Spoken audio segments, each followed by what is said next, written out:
Jak spać wysoko, psur ptarsami.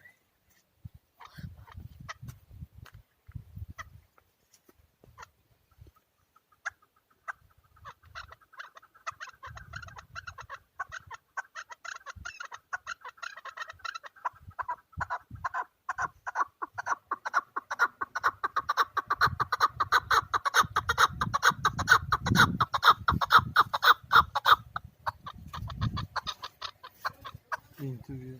Nas сейчас там тут. Vine.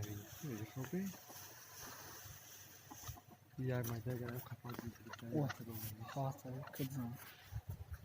لا خير يعني Bunların kuşlarına bakacağım. Maşallah oğlum. Ama ya lan.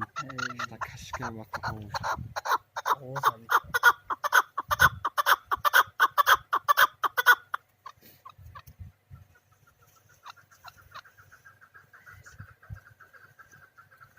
Anam da ne düşünüyor kabi.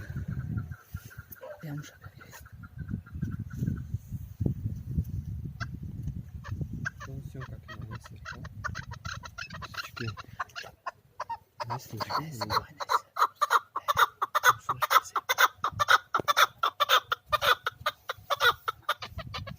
غوصة بخويات كتير.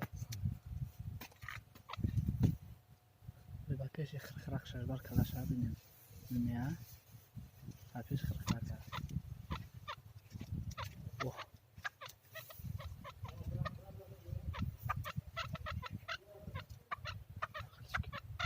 Tarmış ana. اوه.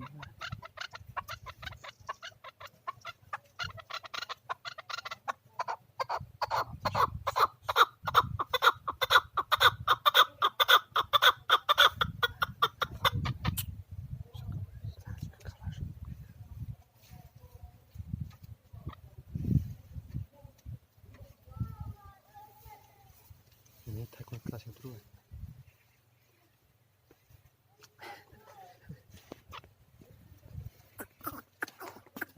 خيط كراك في توريز. خيط كراك. That's not.